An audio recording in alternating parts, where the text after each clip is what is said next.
The top stories tonight in Y News. President Ferdinand Marcos Jr. sees better days ahead in the country's public transportation system as he vowed to sustain the implementation of big-ticket infrastructure projects initiated by the previous administration. The farm gate price of onion drops after the announcement of the Department of Agriculture's plan for importation of the commodity. More than 500 ranking officials of the Philippine National Police tender resignation following the call of the Department of Interior and Local Government. And China lifts its COVID-19 restrictions on international borders as part of the country's aim of ending their zero-COVID policy.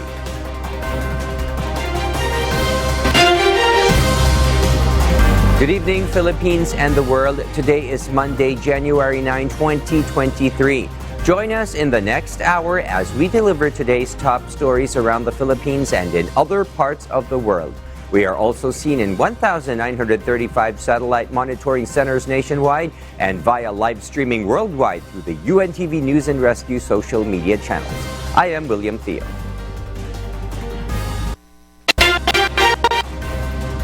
First in the news, President Ferdinand Marcos Jr. sees better days ahead in the country's public transportation system as he vowed to sustain the implementation of big-ticket infrastructure projects.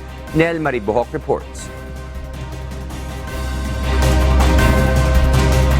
President Ferdinand Marcos Jr. is committed to continue the infrastructure projects initiated by the previous administration.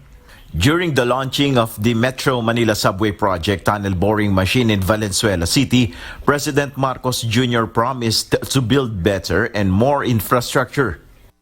We will continue to invest and improve on our transportation systems as well as to pursue more projects in the years to come so that Filipinos can gain greater access to places of work, commerce, recreation, and other vital areas. According to President Marcos, the tunnel boring machine highlights Japan's expertise in technology and trailblazing contributions in the modern world, as he expressed confidence that it will help to shape our railway infrastructure and keep them at par with the highest international standards. And because such big-ticket projects take years to complete, President Marcos asked for public's continued patience, trust, and support for the government. Given our timelines, I'd like to emphasize to our countrymen that big-ticket projects such as this take years to be completed. So I ask not only for your continued patience, but also for your continued trust and support for the government. The subway is a 33-kilometer rail line that will stretch from Valenzuela City to the Ninoy Aquino International Airport in Pasay City. Once operational, the Metro Manila Subway can accommodate up to 370,000 passengers per day in its first year of operation. Nel Maribuhok, UNTV News and Rescue. We serve the people, we give glory to God. Meanwhile, the House of Representatives will begin the investigation on the air traffic systems glitch that occurred on January 1. According to San Jose del Monte, Bulacan Representative Florida Robes, officials of Ninoy Aquino International Airport or NAIA, Civil Aviation Authority of the Philippines or CAAP, and the Department of Transportation or DOTR are invited to attend the hearing. The House Committee on Transportation will head the said investigation. Lawmakers want to determine the main cause of the issue and whether there is negligence on the part of the concerned agencies. The Senate is also set to conduct a probe on the issue on Thursday, January 12th. According to Senator Grace Poe, the Senate also wants to know if the concerned agencies have plans to prevent a similar issue to happen again. She also wants to make sure that if there is indeed negligence, those responsible should be reprimanded. The farm gate price of onion went down after the announcement of the Department of Agriculture's plan for importation. But the farmers group appeals to the DA not to pursue with the recommendation. Ray Pelayo will tell us why.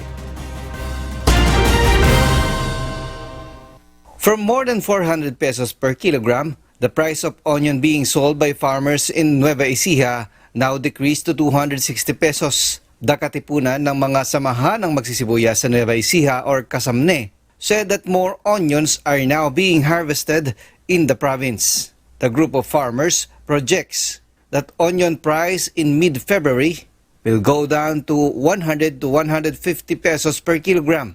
This is their basis why the government should not give the green light for importation. Kasamne said that they are just on the stage of recovering from their losses in their previous croppings. Bababa po ng presyo. Kumbaga yung local at imported, maglalaban po yung presyo. Ang collateral damage po nun ay yung farmers. Siyempre, yung pong importer, medyo mababa ang puhunan nila kaysa sa galing sa anin ng magsasaka. But the Department of Agriculture or DA said even with the additional harvest, the price of onion won't go down even to the 250 pesos or the price set by the agency before the year end. Agriculture Deputy Spokesperson Rex Estoperas said that the recommendation of importing 22,000 metric tons of onions is now submitted to President Ferdinand Marcos Jr. Prices of onion in Metro Manila markets now range from 480 to 600 pesos per kilogram. VA said that they will assure that importation will not affect local farmers. So it seems the farm gate prices hindi bumaba, pero ituloy pa rin natin yung ating importation, pero wag mag-alala yung ating mga magsasaka. This will be a calibrated importation. If importation will be approved, the volume will be divided to 50% for Luzon, 25% for Visayas, and 25% for Mindanao. 10% of allocation for Luzon will be white onions. Ray Pelayo, UNTV News and Rescue. We serve the people. We give glory to God. Vice President Sara Duterte called for establishment of an effective flood control system and communities' disaster preparedness days after heavy rains poured and affected thousands of residents in Bulacan. In a statement, VP Duterte reiterated the urgent need for effective flood control infrastructure and disaster management response in reinforcing the community's capacity to prevent the effects of the possible calamity. The Office of the Vice President earlier delivered 200 sacks of rice to the provincial government of Bulacan to be distributed to affected families. Vice President assured the people that the government is working to provide necessary relief assistance to affected individuals going through crisis. OVP's Disaster Operations Center also delivered relief goods in areas affected by massive floods in Davao del Norte. In other news, more than 500 ranking officials of the Philippine National Police tender resignations following the call of the Department of Interior and Local Government. PNP Chief Police General Rodolfo Azurin Jr. said he is expecting that more than 400 others will submit their resignation soon. Leia Ilagan will tell us why. Philippine National Police Chief or PNP Chief Police General Rodolfo Azurin Jr. confirmed that 60% or more than 500 third-level officers have already submitted their courtesy resignation as of yesterday. Azurin said they are expecting more resignation in the coming days. As of yesterday, we were able to account more or less 500 to close to 600 as reported ng mga different regions, different units namin. Ang nagmo-monitor niyan is of course the TDPRM and bali en route, yung iba rito is en route na papunta rito sa National Headquarters because sila ang magko-coordinate lahat and then ipapasa yun dun sa 5-man committee that will be formed by no less than our Commander-in-Chief. General Azurin also said it is possible that the PNP will investigate and file cases against those who call themselves as the PNP innocent third-level officers.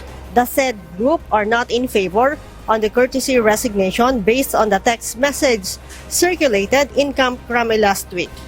May mga kumalat na messages from mga innocent third-level officers.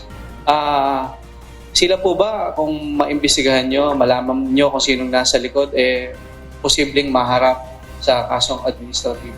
Most likely, yes, because sabi ko nga during my interview, innocent pala sila, then why don't they come up and join the call of SILG, and then meron ding parang support ang ating presidente. General Azurin said the organization is calling for the cooperation of the third-level officers with a desire to cleanse the ranks from illegal drugs. That's why he sees no reason for them not to heed on the call of the Department of Interior and Local Government, or DILG Secretary Benhar Abalos. If they are truly innocent, I think there's no reason for them to hide under the third level innocent na tag.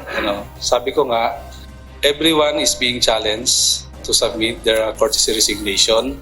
So it's a voluntary in nature, and this is an individual test of the individual character.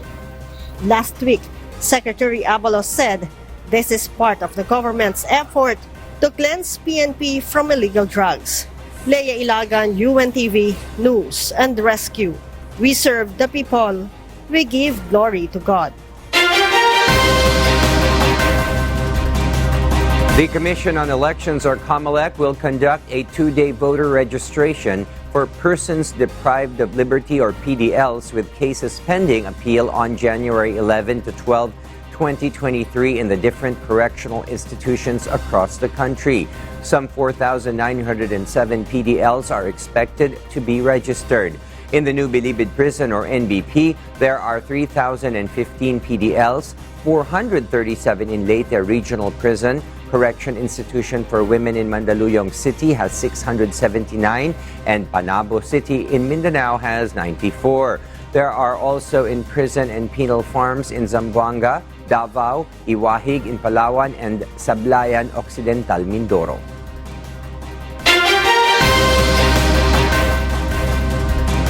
And for our news abroad, as President Joe Biden receives criticism by Republicans for high numbers of migrants entering the United States, he decided to visit and inspect the U.S.-Mexican border.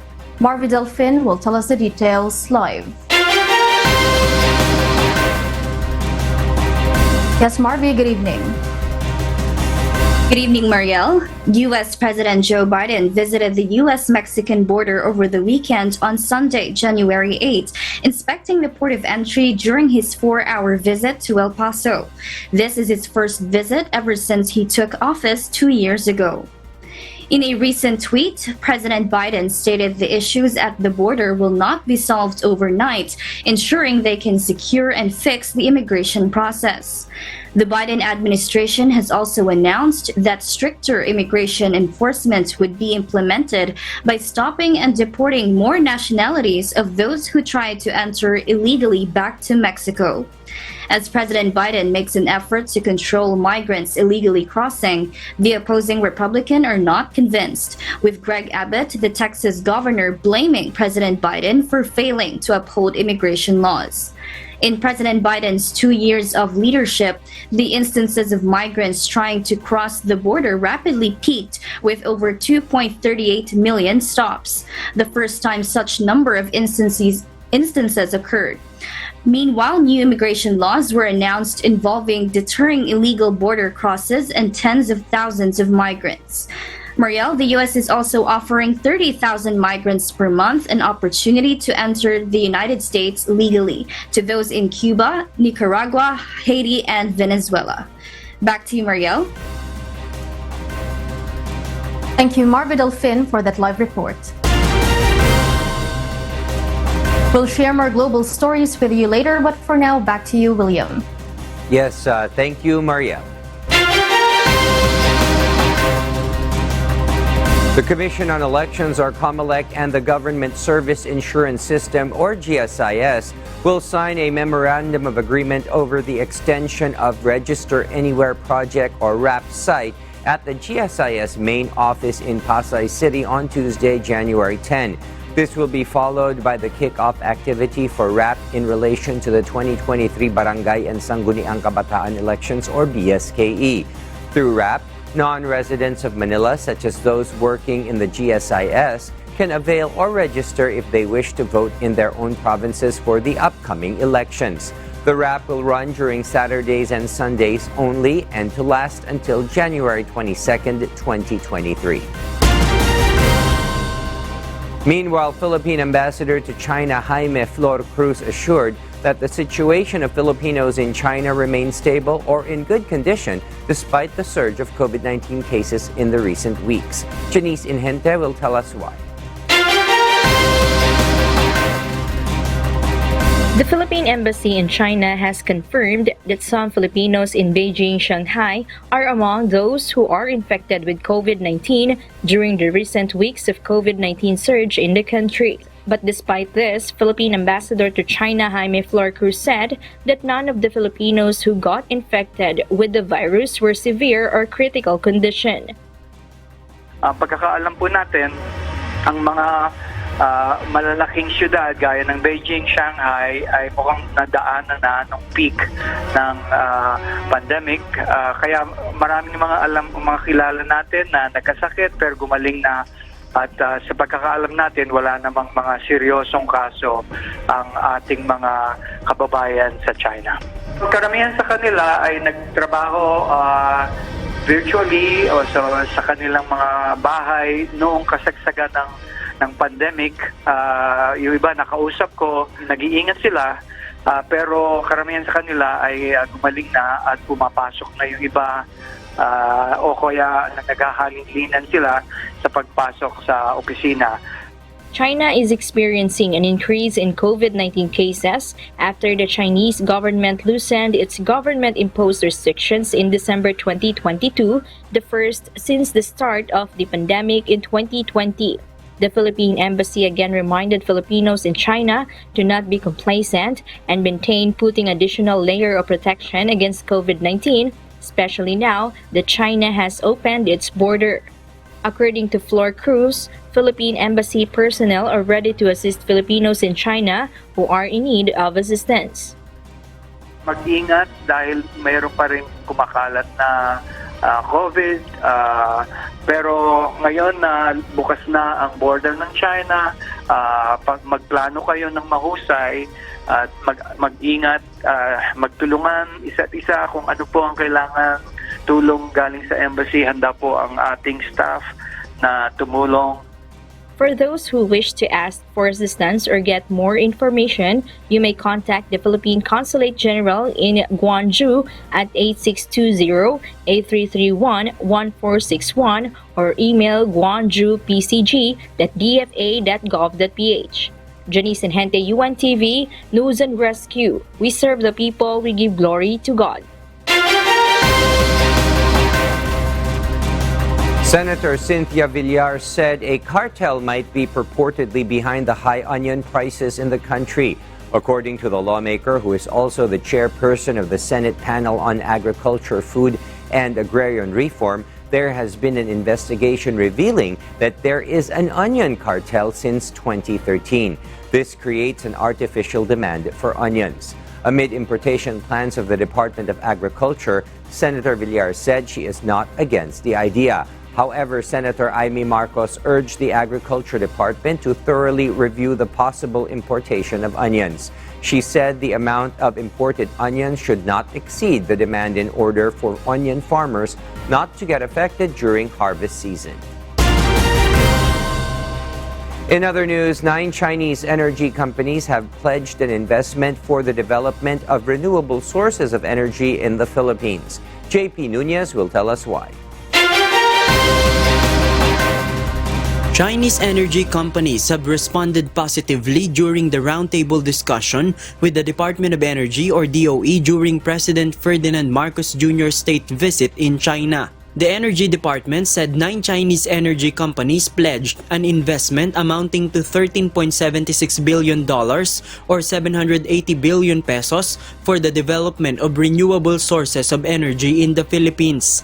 The DOE said some of these companies have long been in the Philippines and looking for expansion, while others are well known in the energy industry in China. Aside from developing renewable sources of energy, among the priority developments include energy storage system and off-grid power supply system. The department is already coordinating with these Chinese companies to fast-track the development projects in the country to come up with sustainable sources of energy. Yung pagpasok ng mga planta at ang papatayo ng mga planta takes time. Hindi ito maaaring gawin overnight. So yun ang ina-address natin na sa medium term to long term, itong mga planta na pangangailangan ng ating bansa ay maipatayo. Meanwhile, 12 yellow alert status in Luzon grid is projected on the 2023 power outlook of the department. This is expected during the month of March when demand of power supply increases along with the dry season, while the month of May is the most critical period for the yellow alert status and power outages could be experienced. However, there is no projected red alert from Luzon grid in 2023, while there is no yellow or red alert projected in Visayas and Mindanao, which indicates that they have enough power supply. Sana wala tayong sudden outage because we have, let's say, one plant na biglang nasira. Magkaka-red alert tayo nun, on. Yung sa mga dapat sana ay yellow alert lang. Pag sinabayan niya na biglang may nasira na planta, magkaka-red alert tayo. To avoid red alert status, consumers are advised to conserve energy. So meron tayong mga ina-anticipate na pagdating ng second quarter, dahil umiinit ang panahon, tumataas yung konsumo natin sa kuryente. At dahil sa pagtaas ng konsumo ng kuryente, nagkakaroon ng pagnipis ng reserba sa ating supply. JP Nunez, UNTV, News and Rescue. We serve the people, we give glory to God. The Malacanang announced on Monday, January 9, that President Ferdinand Marcos Jr. has appointed Presidential Advisor on Peace, Reconciliation and Unity Secretary Carlito Galvez Jr. as the new Secretary of the Department of National Defense or DND. In a press statement, Presidential Communications Officer PCOO Officer in Charge Secretary Cheloy Garafil shared that the newly appointed Secretary has accepted the offer after the President received the resignation of Senior Undersecretary Jose Faustino Jr. However, the PCOOIC did not share any reason about the resignation of Faustino. The DND Secretary is a member of the Philippine Military Academy or PMA class of 1985 and is best remembered for leading the AFP in liberating Marawi City from the hands of the Maute ASG ISIS terror group during his term as commander of the Western Mindanao Command. He was also a recipient of the United States Eisenhower Fellowships in 2006, the Outstanding Philippine Soldiers in 2007, and the Outstanding Achievement Medal. The DND also welcomed the appointment of their new secretary. In a statement, DND spokesperson Arsenio Andolong said the organization is confident about Secretary Galvez's expertise as a military commander and as a civilian public servant. He emphasized that Galvez will be able to lead their department in fulfilling their mandates to the country. During the celebration of Traslacion, the Department of Health or DOH has deployed personnel to respond for any situation that may occur. The agency's Health Emergency Management Bureau and Field Implementation and Coordination Team were on standby. The data of the DOH says there are 642 cases catered and responded by the Health Department, 4 of which were hospitalized. Of these, 1 is still under observation. Cardio, trauma, neurological, respiratory, and gastro-related were the cases addressed by the DOH.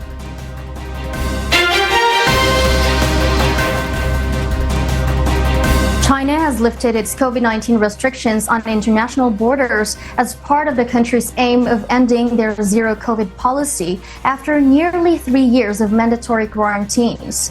China will allow its citizens to travel abroad without the need of isolation on their return, as well as welcome visitors into the country that are traveling for business purposes. On the other hand, the borders will remain closed to tourists.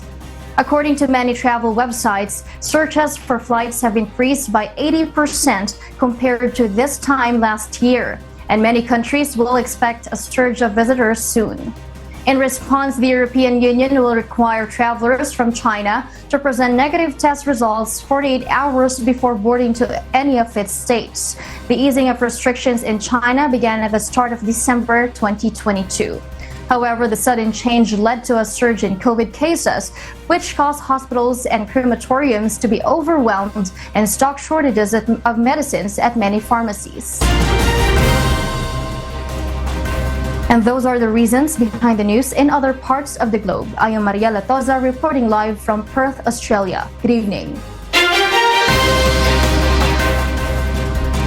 The Philippine Space Agency, or PhilSA, called on the public to report to authorities should they encounter sightings of rocket debris from China's Long March 7A, which was launched from the Wenchang Space Launch Center in Hainan Island on Monday, January 9. PhilSA has informed about the possibility that the debris would fall in two drop zones in the country, specifically the 79.877 kilometer from Burgos, Ilocos Norte, and 121.306 kilometers from Dalupiri Island in Babuyan Islands for the drop zone area 2, while the other drop zone is at 41.686 kilometers from Santa Ana, Cagayan, 41.37 kilometers from Camiguin Island in Babuyan Islands, and 47.844 kilometers from Babuyan Island. The agency has advised that unburned debris from rockets such as the booster and fairing are intended to be discarded when the rocket enters outer space, and for this reason it may pose danger to fishing boats, ships, aircrafts, and other vessels that will pass through the mentioned drop zones. However, debris is expected to fall on Philippine coastal waters only and not on land features or inhabited areas a few minutes after a rocket launch. Meanwhile, PhilSA has warned the public against retrieving or coming in close contact with rocket debris, for it may contain remnants of toxic substances such as fuel. They added that if residents accidentally touch it, they need to immediately wash their hands for their safety.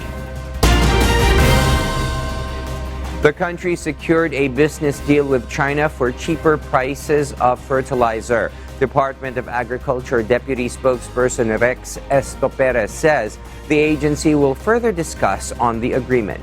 Bernadette Tinoy will tell us why. The implementation of lowering the price of fertilizer in the country will further be discussed by the Department of Agriculture, or DA. According to DA Deputy Spokesperson Rex Estoperez, the price of fertilizer in the country grew higher amid the difficulty for importation caused by the ongoing war between Ukraine and Russia. Kasi imported yun nag-aaway ngayon yung Ukraine at Russia. So ang bulk ng ating pinanggagalingan from those areas. After President Ferdinand Marcos Jr.'s state visit in China, he secured a business deal with Chinese company to help lower the price for fertilizer in the Philippines. Meanwhile, Fertilizer and Pesticide Authority, or FPA, said that 4 out of 6 major fertilizer grades in the country have been imported in the first week of the year. The importations came from Vietnam and China. FPA added that even the price for fertilizer were volatile, the trend for importation is steady until 2021. And even the country experienced series of lockdowns, the local price is still being discussed. Meron pa kasi kaming scheduled meeting with our delegation So doon pa siguro natin pag-uusapan yun. Bernadette Tinoy, UNTV News and Rescue. We serve the people, we give glory to God.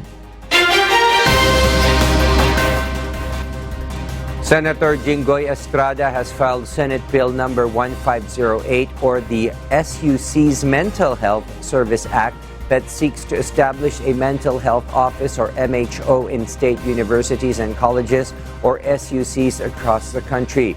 This has been pushed to enable students to lead a normal and righteous life as they venture into adulthood after reports that the leading causes of illness and disability among adolescents are depression, anxiety, and behavioral disorders.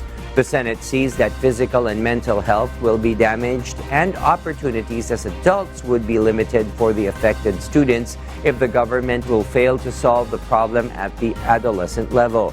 The proposal would allow the hiring of additional faculty, teaching and non-teaching staff and other personnel in the campuses of SUCs nationwide to ensure the implementation of the health services to resolve emotional, behavioral, and psychological issues of college students. The government standardization law will also be followed for the salaries and other allowances of the MHO personnel. The bill will also include awareness campaigns on stress handling, suicide prevention, nutrition, mental health, and guidance and counseling that will be applied especially to those identified to have mental health problems or conditions and those at the risk of committing suicide. Our kasangbahay, as the world faces these trying times amid the pandemic caused by coronavirus, we are inviting everyone to join the global prayer for humanity. Good day. I'm Brother Eli Soriano of the members of the Church of God International. I want to invite you to join us in a minute of prayer every day to pray for humanity and the whole world as we go through these perilous times. While safety measures like washing of hands and strengthening of our immune systems may help us through this horrible predicament, there is still no precaution or cure more powerful than God's mighty intervention. And we need His intervention now more than ever. It doesn't matter what religion you are in or what denomination you belong. This is an invitation for all the people around the world who cares for the future of their family, friends, loved ones, and humanity as a whole. Everybody is welcome to pray with us. For more details, you can check out the description box below. Thank you very much, and I hope to hear from you soon. May God bless you.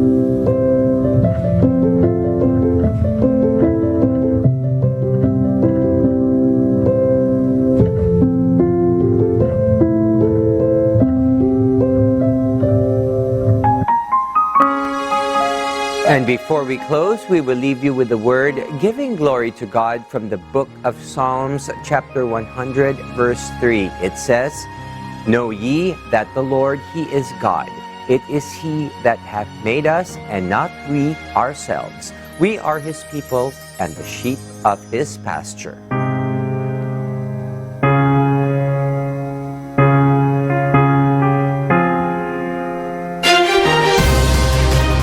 And those are the reasons behind the news, January 9, 2023. Reasons we deliver to you as they unfold. And because we need to know, we will always ask why. I am William Theo. We serve the people. We give glory to God.